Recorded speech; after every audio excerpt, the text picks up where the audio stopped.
lorsque vous louez un véhicule, lorsque vous allez en banque pour une ouverture de compte bancaire, ou lorsque vous allez demander un crédit à la consommation, on vous demande tout le temps votre document d'identité. Ce document d'identité-là est scanné bien souvent, puis envoyé à un service, et vous ne savez pas quelles sont les vérifications qui sont réalisées. Ça tombe bien, j'ai décidé de faire cette vidéo pour vous apprendre les vérifications qui sont réalisées sur un document d'identité lorsque vous faites une entrée en relation.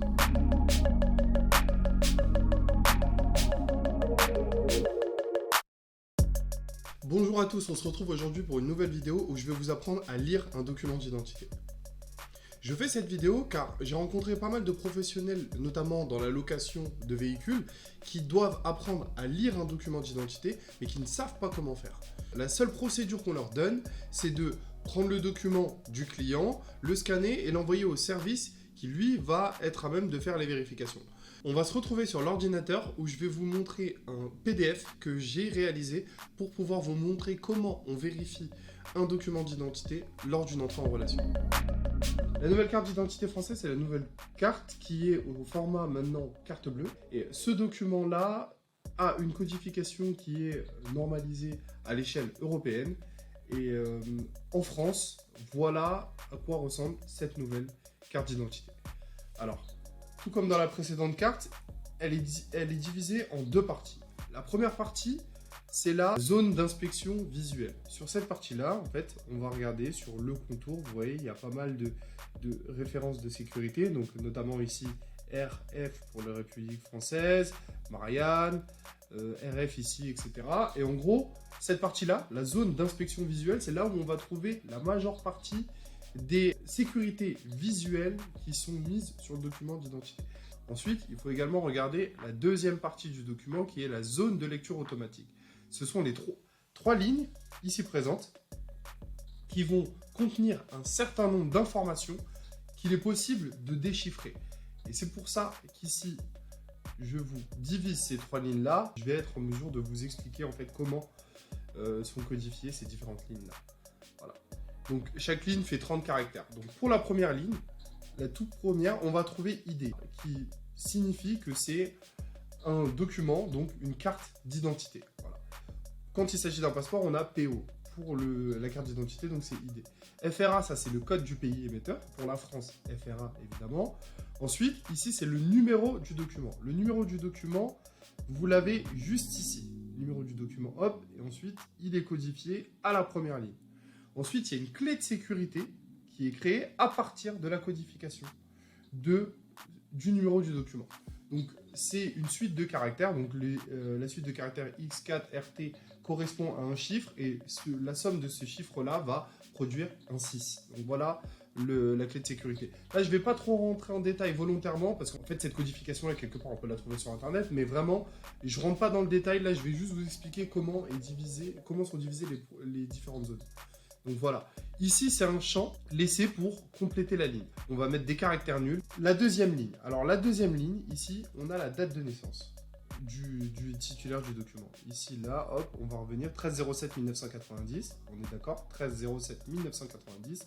Et ici on a la date de naissance au format année, puis mois, puis jour. Ensuite ici c'est une clé de sécurité qui est calculée sur cette suite de chiffres là. F, c'est pour le sexe du titulaire du document. Ici, on a la date d'expiration, donc 30/02/11.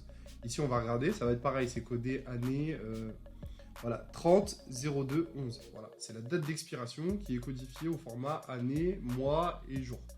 Ensuite, pareil, une clé de sécurité. Ici, on retrouve le code, la codification du pays. Et ici, c'est un champ optionnel qui est laissé à la discrétion de l'État émetteur. Alors, ce champ optionnel-là, en fait, dans certains pays, il est utilisé pour avoir le numéro unique de chaque citoyen. En France, on n'a pas de numéro unique pour un citoyen.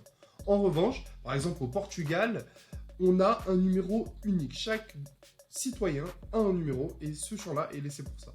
Donc ici, le 6, c'est la clé de sécurité calculée sur exactement toute la ligne. Voilà. Donc là, on va passer à la troisième ligne. C'est la ligne dans laquelle on va retrouver le nom et le prénom du titulaire ou de la titulaire du document. Maëlys, Gaël, Marie et le nom, c'est Martin. Voilà. Donc on trouve d'abord le nom, Martin, qui va être séparé par ces deux symboles-là. Alors là, on a un nom, et là, on a les prénoms. Ensuite, lorsqu'il y a plusieurs prénoms ou des prénoms composés, ces prénoms-là vont être séparés par ce symbole-là encore, qui est le symbole neutre. Disons que Maëlys Gaël est séparé par un trait d'union. Ce symbole-là va venir représenter le trait d'union. Ensuite, entre Gaël et Marie, il y a un espace. On est d'accord, donc on a mis la virgule parce que c'est un autre prénom. Également, ce qu'on va faire, c'est que on met Gaël ici et on sépare grâce à ce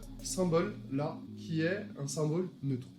Et enfin, pour arriver au nombre de caractères qui est de 30 par ligne, on va compléter par des caractères neutres.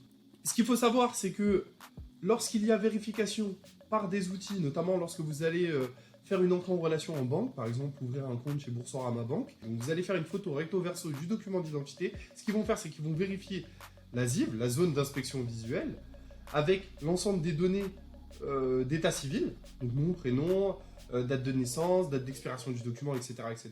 Donc toutes ces données-là, en fait, sont codifiées dans la zone de lecture automatique.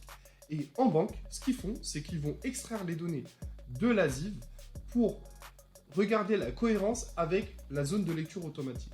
Si le contrôle passe, donc ce contrôle de conformité, dans ce cas-là, le document est OK. En contraire, si le contrôle de conformité ne passe pas parce que à tel endroit on était censé avoir la date d'expiration et en fait on n'y trouve pas la date d'expiration, ou en tout cas c'est pas bien codifié, ou bien tout simplement les clés de sécurité à différents endroits des lignes, comme je vous ai montré, elles ne correspondent pas au calcul qui est réalisé par l'outil, ben dans ce cas-là, le contrôle est KO et l'entrée en relation ne se fait pas.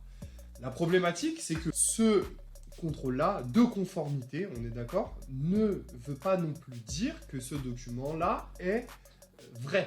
C'est-à-dire que la codification telle qu'elle existe, on peut la trouver sur Internet. Vous tapez sur Wikipédia, vous allez la trouver facilement. Comment on codifie une zone de lecture automatique. C'est extrêmement simple à le trouver. Donc en fait, les faussaires savent le faire. Donc parfois, ils vont être en mesure de faire des faux documents qui vont tout de même passer les contrôles de certains prestataires qui vérifient les documents d'identité qui sont présentés. Ensuite, deuxièmement, le contrôle qui est réalisé ne permet pas non plus de savoir que ce document-là est déclaré perdu ou volé. Ça, en banque, ils sont incapables de le savoir. Et c'est là qu'ID Protect va apporter sa pierre à l'édifice. Nous, ce qu'on fait, c'est qu'en gros, on a recensé des documents déclarés perdus et volés et on met cette information à disposition. Je vais vous mettre ce PDF dans la description pour que vous puissiez le récupérer. Et puis, si vous voulez apprendre à tout simplement lire un document d'identité, ben, vous saurez à même de le faire tout seul. Alors, évidemment, cette vidéo n'est pas exhaustive.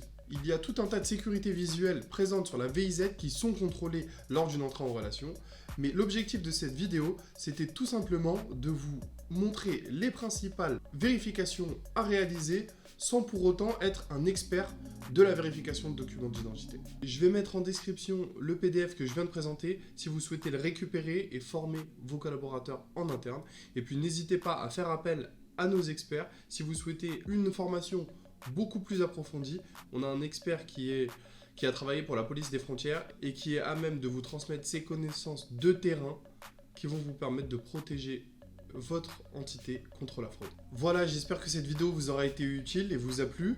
N'hésitez pas à la liker si c'est le cas et à vous abonner à la chaîne si vous souhaitez plus de contenu sur comment éviter la fraude si vous êtes un professionnel et comment éviter l'usurpation d'identité si vous êtes un simple citoyen. A très bientôt, j'espère.